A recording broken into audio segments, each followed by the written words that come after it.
Last time I sketched the deprivation account. That's a story or a theory about what it is about death that makes it bad. What's bad about death is the fact that because you're dead, because you don't exist, you're deprived of the good things in life.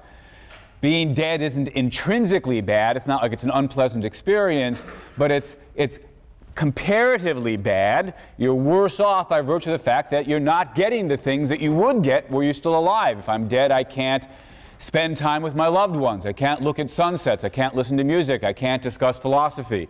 The deprivation account says what's bad about death is the fact that you're deprived of the good things in life. Now that seems pretty plausible as a basic story goes, but as we also saw last time, there are some philosophical puzzles about how it could be. You know, there's questions, when is death bad for you? And even more importantly and more essentially, there's the difficulty of asking ourselves, do we really believe it's possible for something to be bad for you when you don't even exist?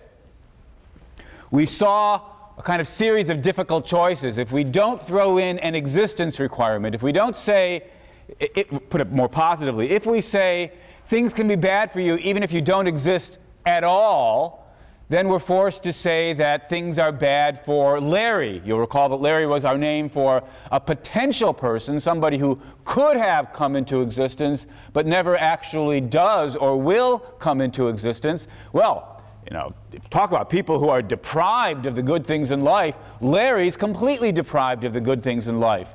If we think it doesn't matter whether or not you exist for things to be bad for you, then we have to say, oh, things are bad for Larry. And not just Larry, but all of the 1.5 million, billion never-to-be-born people. The number of potential people is just staggering. And if we throw away an existence requirement, we have to say it's a moral tragedy of unspeakable proportions that these people are never born, that they never come into existence. Now, there are philosophers who are prepared to say that. But if you're not prepared to say that, it looks as though you've got to accept some kind of existence requirement. You know, why don't we feel sorry for Larry and his billions upon billions of never-to-be-born compatriots? Because, indeed, they don't exist. They're merely possible. And we might say, you've got to exist in order for something to be bad for you. But once we say that, it seems we're running towards the position that, in that case, death can't be bad for me because, of course, when I'm dead, I don't exist. So how can anything be bad for me? I proposed at the end of class last time that we could try to solve this problem by distinguishing between two versions of the existence requirement, a more modest version and the bolder version.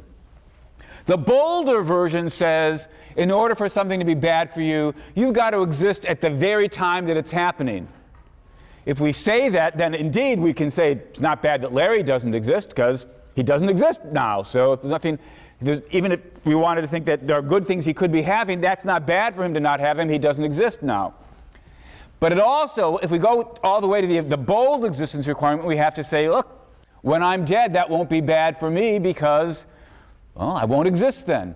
But instead of accepting the bold existence requirement, we might settle for something a little bit less demanding, the thing I dubbed the modest existence requirement. In order for something to be bad for you, there has to have been a time, some time or the other, when you exist. You've got to, as it were, exist at least briefly in order to get into the club, as we might put it, of those creatures, those possible creatures that we care about and are concerned about morally. You have to have gotten into the club by at least having existed for some period of time. But once you're in the club, things can be bad for you even if you don't happen to exist at that particular moment. If we accept the modest existence requirement, then we can say it's not bad that Larry doesn't exist because, well, Larry doesn't get into the club. In order to get into the club of things that we feel sorry for, you have to have existed at least some moment or the other. Larry and the billions upon billions of potential people who never actually come into existence, they don't satisfy the requirement of having existed at some time or the other, so we don't have to feel sorry for them.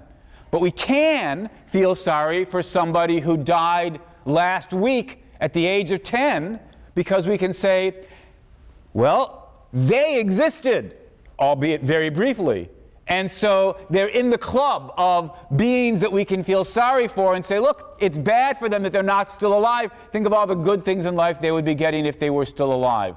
So the modest existence requirement allows us to avoid both extremes. Maybe then that's the position that we should accept. It may be, on balance, the best possible view here, but I just want to emphasize that even the modest existence requirement is not without its counterintuitive implications. Consider somebody's life. Suppose that somebody's got a nice long life. Comes into existence, lives 10, 20, 30, 40, 50, 60, 70, 80, 90 years. Nice life. Now imagine that we bring it about that instead of living 90 years, they have a somewhat shorter life. 10, 20, 30, 40, 50 years.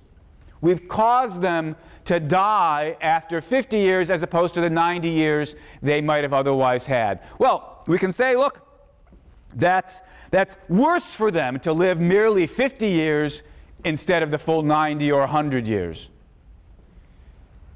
And if we accept the modest existence requirement, we can say that. Because after all, whether you live 50 years or 90 years, you did exist at some time or the other, so the fact that you lost the 40 years you otherwise would have gotten, well, that's bad for you. Fair enough. That gives us the answer we want. That's not counterintuitive. Now imagine that instead of living 50 years, the person lives only 10, 20 years and then dies. Well, that's worse still. Think of all the extra goods they would have gotten if only they hadn't died then. And if I caused them to die after 20 years instead of 50 or 90 years, I've made things worse and worse. Imagine that I caused them to die after 1 year. Worse still. All this is perfectly intuitive. The shorter their life, the worse it is for them, the more they're deprived of the good things in life.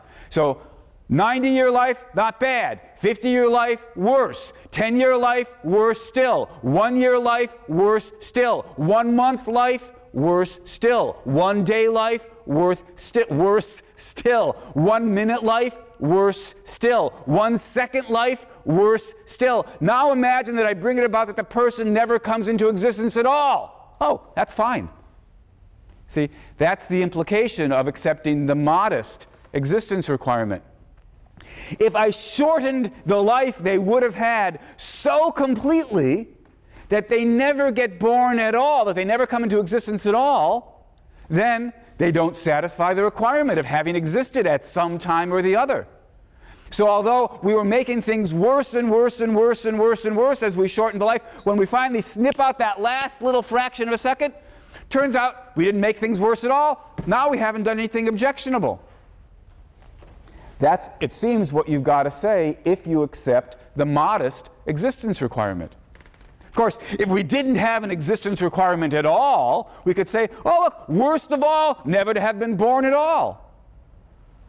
Fair enough. But if you say that, then you've got to feel sorry for Larry. You've got to feel sorry for the 1.5 million billion billion billions. So which view is it that on balance is the, I don't want to say most plausible. I think when we start thinking about these puzzles, every alternative seems unattractive in its own way. Maybe the most we could hope for is, which is the least implausible thing to say here? I'm not altogether certain. Let me turn to one more trouble or problem or puzzle for the deprivation account. And this particular puzzle arises whether or not we accept an existence requirement, whether or not we accept a bold existence requirement, a modest existence requirement, or no existence requirement, because we're going to deal with somebody who actually does exist at some time or the other, namely you or me.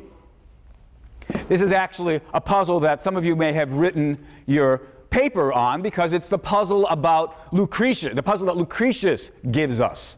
It's not a direct quote, but Lucretius basically says, look, most of us are upset and anxious at the fact that we're going to die. We think death is bad for us. There'll be this period after my death in which I won't exist.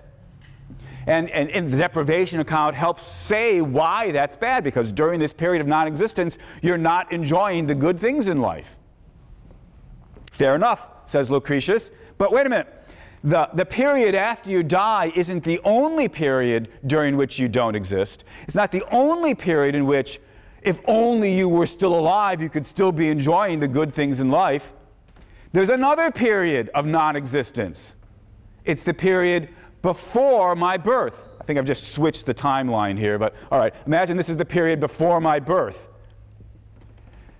Just like there'll be an infinite period after my death in which I won't exist, and realizing that fills us with dismay, there was, of course, an infinite period before I came into existence. Well, if non-existence is so bad, and by the deprivation account it seems that we want to say that it is, shouldn't I be upset at the fact that there was this eternity before I was born? But, says Lucretius, that's silly, right? Nobody's upset about the fact that there was an eternity before they were born. In which case, it doesn't make any sense to be upset about the eternity after you die of non-existence. Well, Lucretius doesn't offer this as a puzzle. Lucretius offers this as an argument that we should not be concerned about the fact that we're going to die. Most philosophers aren't willing to go with Lucretius all the way to the end of the bus route. Most philosophers want to say there's got to be something wrong with that argument someplace. There's got to be some, well, what are the possibilities here? One possibility is indeed to just agree with him, right? Nothing bad about the eternity before I was born. So nothing bad, the eternity of non-existence, so nothing bad about the eternity of non-existence after I die. Well, that's one possibility, to agree with Lucretius. Second possibility is to say, look, Lucretius, you're right. We really do need to treat these two eternities of non-existence on a par. But we could turn it around. Instead of saying with Lucretius, nothing bad about this one, so nothing bad about this one, maybe we should say instead, something bad about the one after we die, and so something bad about the one before we were born. Maybe we should just stick to the deprivation account and not lose faith in it. The deprivation account says it's bad that there's this period after we die, because if we weren't dead then, we would still be able to enjoy the good things in life. Maybe we should say, look, similarly then, when the deprivation account tells us it's bad that there's this period before we come into existence when we don't exist, because if only we had existed then, we'd be able to enjoy the good things in life. Maybe Lucretius was right, we have to treat both periods the same, but he's wrong in thinking we shouldn't think either period is bad. Maybe we should think both periods are bad. Well, that's a possibility. What other possibilities are there? Another possibility is to say, Lucretius, you're right, there are two periods of non-existence, but there's a justification for treating them differently. They're asymmetrical in a way that makes sense from the point of view of what we should care about. Well, it's easy to say that. The puzzle, most philosophers want to take that last way out. They want to say there's something that explains why it makes sense, why it's reasonable to care about the eternity of non-existence after my death, but where that doesn't apply to the eternity of non-existence before my birth. And then the puzzle is to point to a difference that would justify that kind of rationally asymmetrical treatment of the two periods. It's easy to say it's okay, it's reasonable to treat them differently. The philosophical challenge is to point to something that explains or justifies that. Now, a very common response is to say something like this. Look, consider the period after my death. I'm no longer alive. I have lost my life. In contrast, the period before my birth, although I'm not alive, I have not lost my life. I have never yet been alive, and so of course you can't lose something you've never yet had. So what's worse, this answer suggests, about the period after death is the fact that death involves loss, whereas prenatal non-existence does not involve loss. And so the conclusion comes, and now we see why it's okay to care more about that one than this one, the one after death than the one before birth, because the one after death involves loss and the one before birth does not. It's a very, very common response, but I'm inclined to think that can't be an adequate answer. It's true, of course, that this period involves loss, because the very definition of loss is you don't have something that at an earlier time you did have. So this period involves loss. But the period before birth does not involve loss, because although I don't have life, I haven't previous to this period had life, so I haven't lost anything. Of course, there's another thing that's true about this prenatal period. To wit, I don't have life, and I'm going to get it. So I don't yet have something that's going to come in the future. That's not true about the post-life period. I've lost life, but it's not true of this period that I don't have life and I'm going to get it in the future. So this period involves loss. Interesting, in fact, we don't have a name for this other state where you don't yet have something that you'll get later, but you don't yet have it. Let's call that not loss, let's call it schmoss. Okay? So during this period, there's a loss of life, but no schmoss of life. And in this period, there's no loss of life, but there's a schmoss of life. And now we need to ask, as philosophers, why do we care more about loss of life than schmoss of life? What is it about the fact that we don't have something that we used to that makes it worse than not having something that we're going to? It's easy to overlook the symmetry here because we've got this nice word, loss, and we don't have this word schmoss. But that's not really explaining anything. It's just pointing to the thing that needs explaining. Why do we care more about not having what once upon a time we did than we care about not having what once upon a time we will? Well, there are some other proposals that we might make. A couple of them have actually been sketched in some of your readings. So, for example, Tom Nagle, in his essay on death, says, look, here's the difference. It's easy enough to imagine, and indeed for there to actually be a possibility of my living longer. You know, suppose I die at the age of 80, and if I didn't die, then I'd continue living 90, 100, what have you. There it is. It's still me. When you imagine me with an earlier, rather with, living longer, you're imagining me living longer. To use the vocabulary that we introduced in thinking about some of Plato's arguments, we might say, although, suppose I die at age 80, that's a fact about me, it's a contingent fact about me. It's not a necessary fact about me that I died at 80. Suppose at 80 I get hit by a car. Not a necessary truth about me that I got hit by a car. I could have not gotten hit by a car and lived to the ripe old age of 90 or 100. When you die is not an essential feature of you. So it's easy for us to think about the possibility in which I live longer. But, says Nagle, when I try to imagine what would the alternative be, if I'm going to be upset about the prenatal non-existence, we have to imagine my being born earlier. I was born in 1954. Should I be upset about the fact that I was born in 1954 instead of 1944? I mean, that's the analog of being upset about the fact that I die in whatever it is, 2044 instead of living to 2054. Nagle says, but look, when you try to think about the possibility in which instead of being born in 1954, I was born in 1944, and for the rest of you, got to sort of plug in your own birth dates. Nagle says, you can't do it. The date of my death is a contingent fact about me.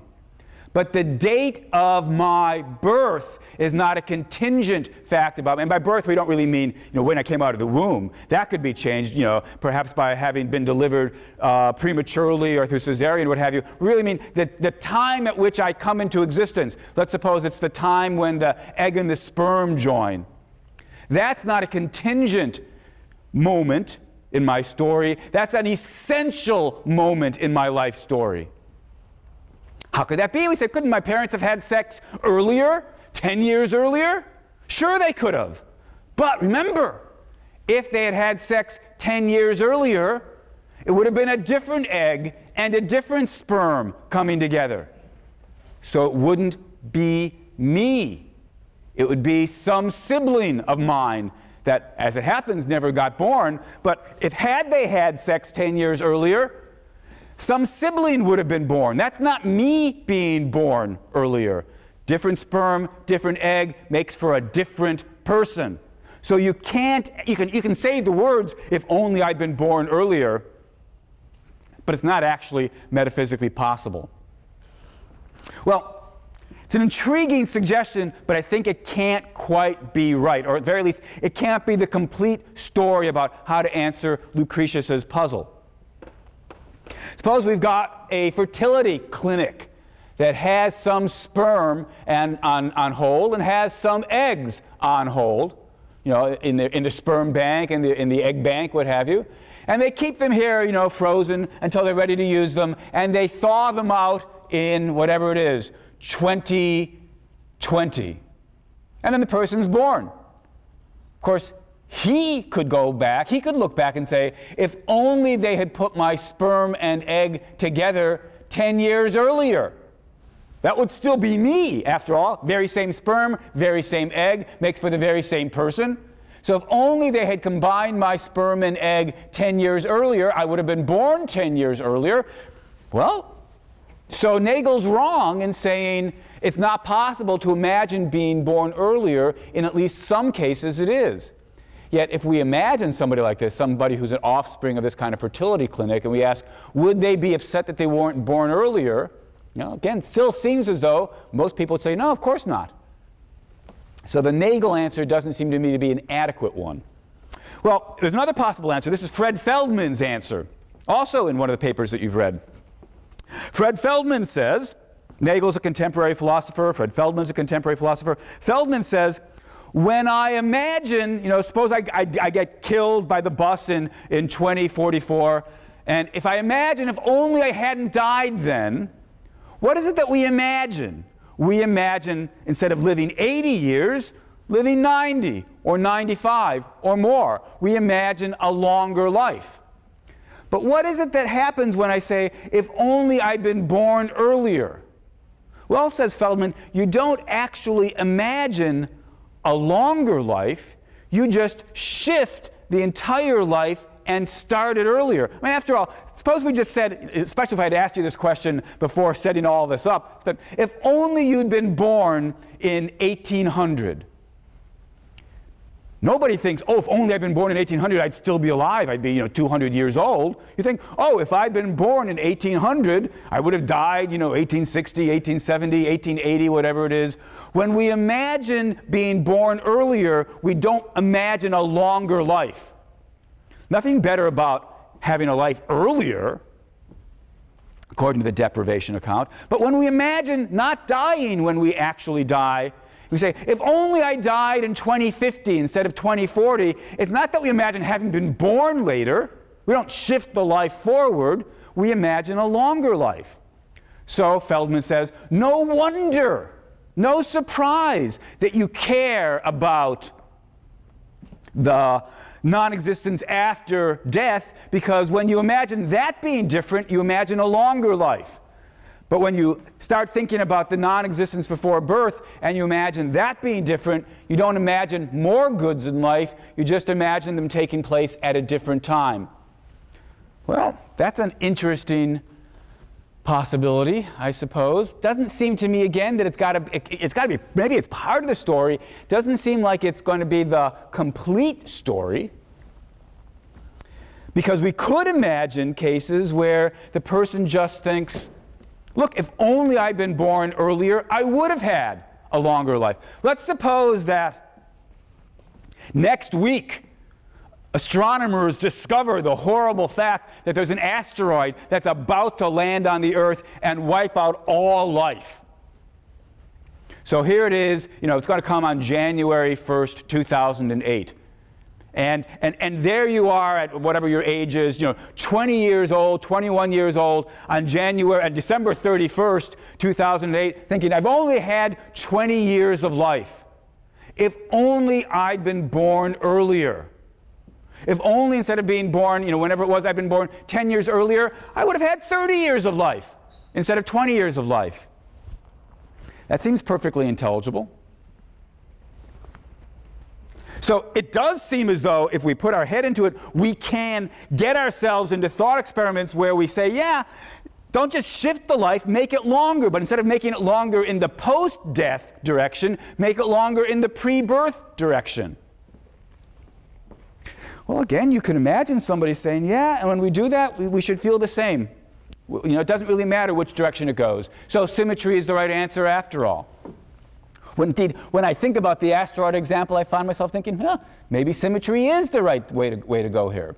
Maybe Feldman's right that normally we just shift instead of extending, but if I'm careful to extend, maybe that really is bad that I didn't get started sooner and have a longer life in that direction. Well, here's one other answer that's been proposed. This is by yet another contemporary philosopher, Derek Parfit.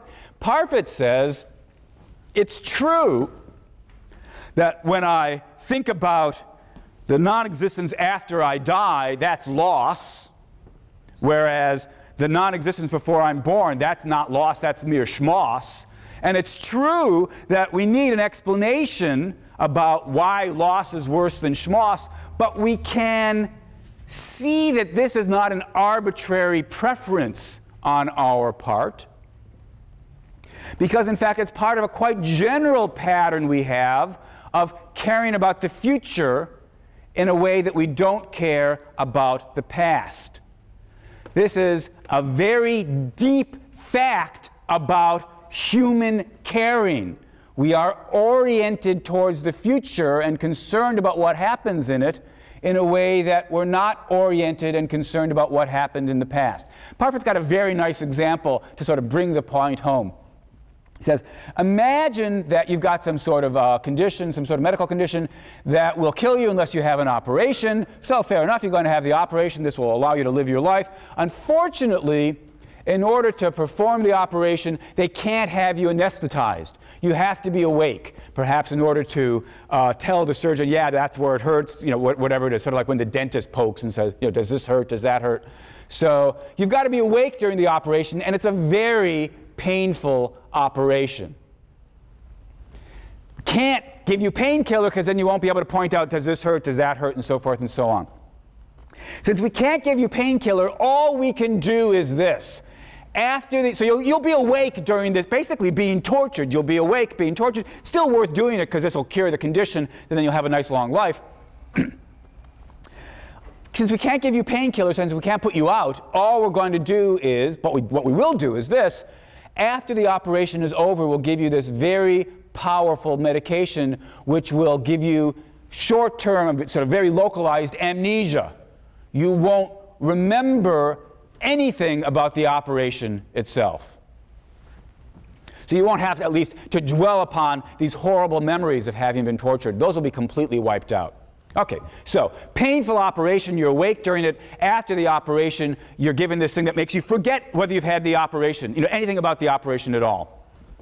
The preceding 24 hours will be completely wiped out. So you're in the hospital and you wake up and you ask yourself, have I had the operation yet or not?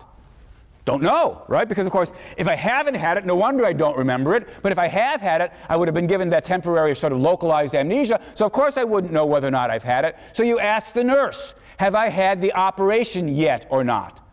She says, I don't know. We have a couple people on the hall today some of whom have had it, and some of whom are scheduled to have it later today. I don't remember which one you are. Let me go look at your file. I'll come back and I'll tell you. So she wanders off. She's going to come back in a minute or two. And as you're waiting for her to come back, you ask yourself, what do you want the answer to be? Are you indifferent? Or do you care whether you're one of the people who's already had it or somebody who hasn't yet had it? Now, if you're like Parfit, and for that matter like me, then you're going to say, of course I care.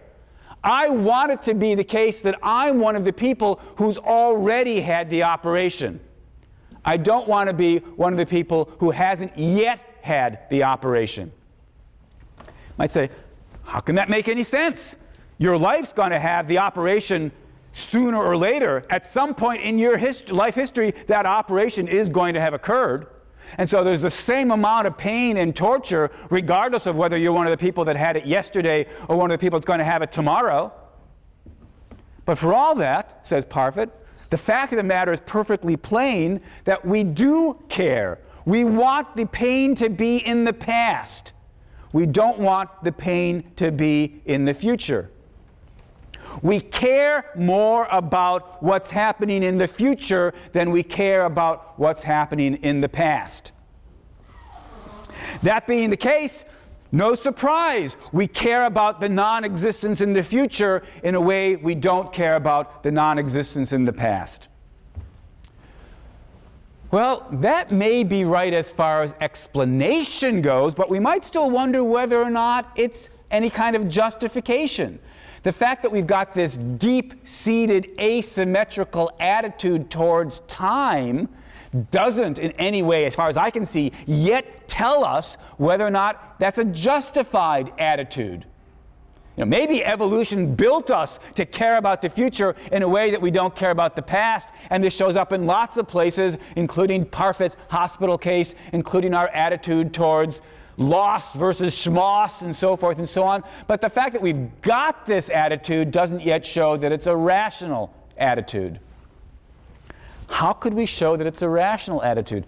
Well, maybe we'd have to start doing some heavy-duty metaphysics if what we've been doing so far isn't yet heavy-duty enough. Maybe we need to talk about the difference between, the metaphysical difference between the past and the future. The past is fixed, the future is open, the direction of time. Maybe somehow we could bring all these things in and explain why our attitudes towards time make sense. I'm not going to go there. All I want to say is it's not altogether obvious what the best answer to Lucretius's puzzle is. So when I say, as I have said, and I'm going to say it many times over the course of the remaining weeks, that the central thing that's bad about death is the fact that you're deprived of the good things in life. When I make use of the deprivation account, I don't mean to suggest everything is sweetness and light with regard to the deprivation account. I think there are some residual puzzles about how it could be that death is bad, and in particular, how it could be that the deprivation account puts its finger on what's bad about death. But for all that, it seems to me the right way to go. It seems to me that the deprivation account does put its finger on the central bad thing about death. Most centrally, what's bad about death is that when you're dead, you're not experiencing the good things in life. Death is bad for you because you don't have what life would bring you. If only you hadn't died. All right. If that's right, should we conclude, in fact, do we have to conclude, if death is bad because it's a deprivation, then if I wasn't dead, I wouldn't be deprived. So doesn't it follow then that the best thing of all is never to die at all, to wit, immortality? If it's bad, you know, suppose I get hit by a truck next week, that's bad because if only I hadn't gotten hit by a truck, I might have lived another 20, 30 years, whatever. Would have gotten the good things in life. That would have been better for me. But when I die of whatever it is, some heart disease at age 80, that's bad for me because if only I didn't have heart disease, I could have lived another 10, 15, 20 years, gotten more good things in life. If only I hadn't died at 100, would have gotten more good things in life. If only I hadn't died at 500, would have gotten more good things in life. Whenever it is I die, won't it always be true, if we accept the deprivation account, that if only I hadn't died then, I would have gotten more good things in life? And so whenever it is you die, death is bad for you. So the best thing for you would be never to die. Immortality. Two questions really that we need to ask. One is, does consistency, does logic require somebody who accepts the deprivation account? Does consistency require that if you accept the deprivation account, you believe immortality is a good thing? Second question, even if logic doesn't require that, is it true that immortality is a good thing? Let me start with the first one because I think that's the easier one. Logic alone, logic plus the consistency requirement, rather the deprivation account, logic alone doesn't require us to say immortality is a good thing. Why? Because, strictly speaking, what the deprivation account says is death is bad insofar as you're deprived of the good things in life by virtue of not existing. If only you hadn't got hit by that truck, you would have gone on to an exciting life as your career as a professional dancer, you would have had a family, whatever it is, you would have traveled around the world. Life would have given you a lot of great things, and you get deprived of those great things. That's why it's bad that you got hit by the truck. That is to say, death is bad when it's bad by virtue of the fact that it deprives you of the good things in life. But suppose, we don't yet know whether this could actually happen, but here we're just talking about logical possibilities. Suppose that there's no more good things for life to give you. Then when you're deprived of life by death, you're not being deprived of any good things, and so it's not bad for you to be dead at that point. Death is only bad, according to the deprivation account, when there are good things that would have come your way. When, as we might put it, on balance, the life you would have had would have continued to be good for you. When that happens, then to lose that good bit of life, that's bad for you. But if it should turn out that what life would have had hereafter, instead of being good, would have been hellish, it's not bad for you to avoid that. It might actually be good for you to avoid it. So, even if we accept the deprivation account, we're not committed to the claim that death is always bad. We have to look and see what would life actually hold out for us. Logic alone plus the deprivation account doesn't force us to say immortality would be a good thing. After all, this is really a crucial point to understand. Things that are good for you in limited quantities can become bad for you if you get more and more and more and more of them. I love chocolate. So suppose somebody comes up to me with a box of Godiva chocolate, offers me a couple of chocolates. I say, wonderful, I love Godiva chocolate. And then you give me some more. And some more, 20 pieces of chocolate. Well, by the time I got 20 pieces of chocolate, I'm not sure right now if I really want the 21st piece. But you keep giving me some more, 30 pieces of chocolate, 40 pieces of chocolate, 100 pieces of chocolate. At some point, I've never actually had this much chocolate, I don't know what the point is, but at some point, I'm going to say, although the first 10, 20, 30 pieces of chocolate, those were good, but giving me the 21st piece of chocolate or the 50th piece of chocolate, no longer good. Logically, at least, it could happen. Logically, it could happen that although in quantities, small quantities, 50 years, 60 years, 100 years, life is good, at some point, maybe life would turn bad for us, just like being force-fed more and more chocolate. And if it did turn bad for us, the deprivation account would allow us to say, oh, at that point, dying's not bad for you. Well, that's all that logic tells us. Logic simply tells us we don't have to believe immortality is a good thing. But for all that, it could still be a good thing. So that's question number 2. Let's ask, what should we think about the prospect of living forever? Would it, in fact, be better and better and better? Somebody dies at age 10 by some horrible disease, better if they'd made it up to 40. Somebody dies at age 40, better if they made it up to 80. Somebody dies at age 80, better if they made it to 100, 120. Is it true that life would get better and better and better the longer it is? Now, in asking this question, we have to be careful to be clear about what exactly we're imagining. Here's one way to try to imagine that story.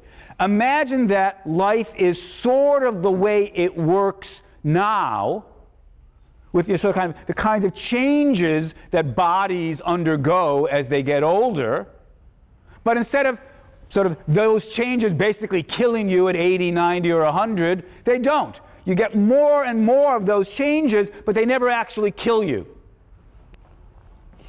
This is the sort of thought experiment that Jonathan Swift undertakes in the passage from Gulliver's Travels that I've had you look at. He imagines Gulliver coming to a country where a subset of the people live forever, immortals.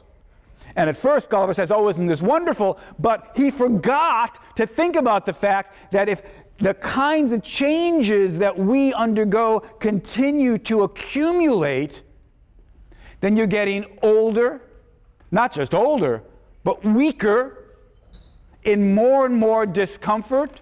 Senility sets in with a vengeance, until eventually you've got these creatures that live forever, but their mind is gone and they're sort of in pain and they can't do anything because their body's utterly infirmed and diseased and sick. That's not a wonderful thing to have. If immortality was like that, says Swift, that would be horrible. For an immortality like that, death would be a blessing. And Montaigne, in the essay that I've had you look at, says, indeed, death is a blessing because it puts an end to the pain and suffering and misery that afflict us in our old age. Well, all that seems right, but I suppose we'd be forgiven for thinking, look, when we wanted to be immortal, we didn't want this kind of life going on and on and on with the same trajectory, the same downward trajectory. We sort of wanted to live forever hale and hearty and healthy. So even if the real world wouldn't allow us that, let's just ask science fiction-y. Whether or not, in fact, living forever would be good, isn't it at least true that, in principle, living forever could be good? You got to imagine sort of changing some of the facts about what it would be like to live forever. So instead of asking the question I started with, would it be good to live forever? If you're not careful, this is going to be like one of those horror stories, right, where you've got a couple of wishes, and you weren't careful about how exactly you state the wish, and so you get what you want, but it ends up being a nightmare, right? If you just tell the fairy, I want to, gives you 3 wishes, I want to live forever, and you forgot to say, and be sure to keep me healthy, well, that's going to be a nightmare. That's what Swift told us. So let's be careful.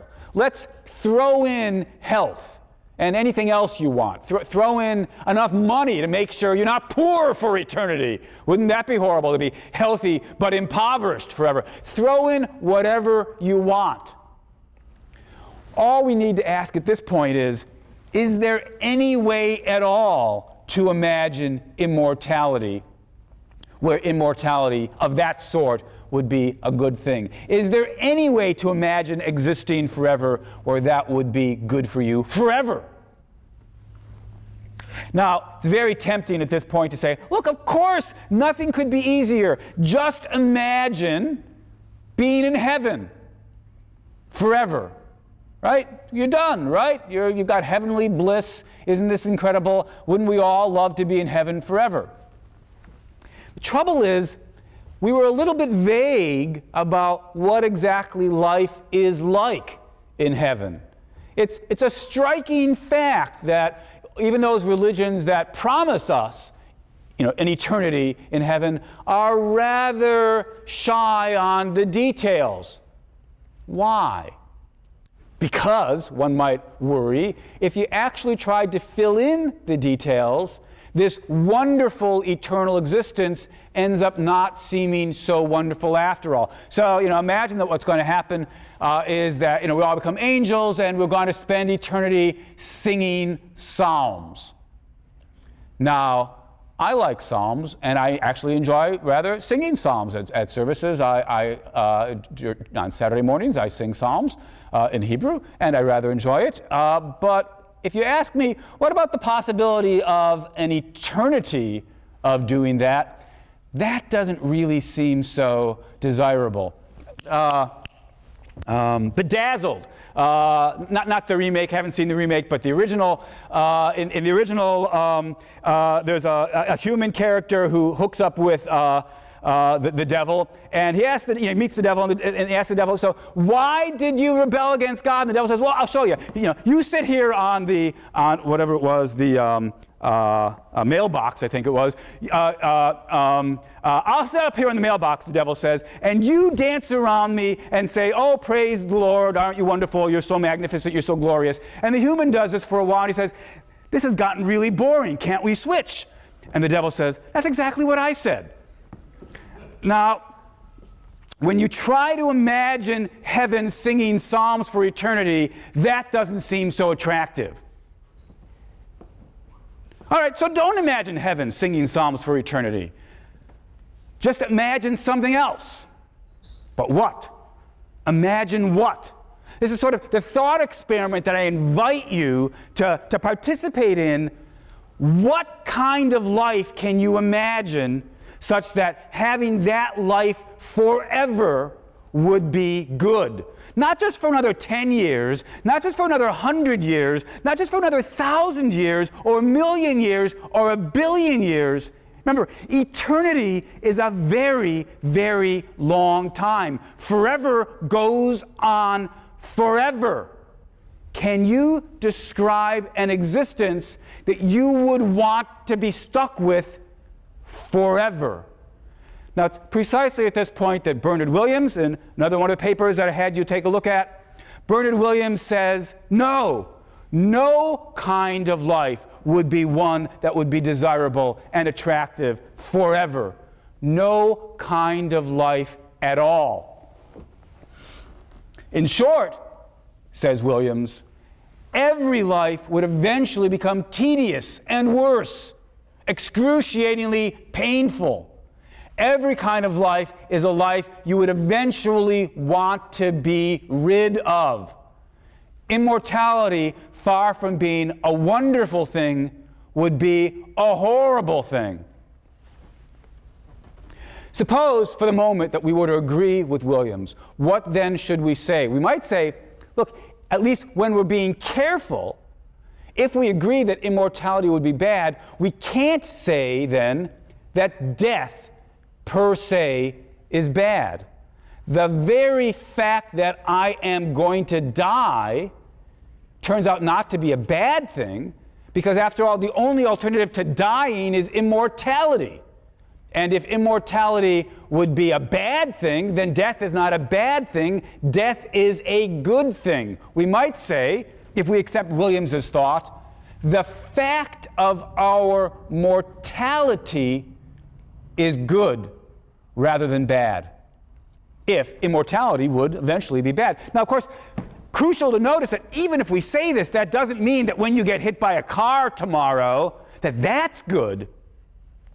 You don't have to say that. You can still say, it's a bad thing that I got hit by a car tomorrow, because after all, if I hadn't gotten hit by a car tomorrow, it's not as though I would have then been condemned to immortality. I just would have lived another 10 or 20 or 30 years, and those years would have been good ones for me. And maybe even when I die, let's suppose I live to the ripe old age of 100. When I die at 100, I could perhaps still say, it's a bad thing for me that I die at the age of 100. Because if I hadn't died now, I might have lived another 10, 20, 30 years and still enjoyed things in life, enjoyed playing with my great-grandchildren, whatever it is.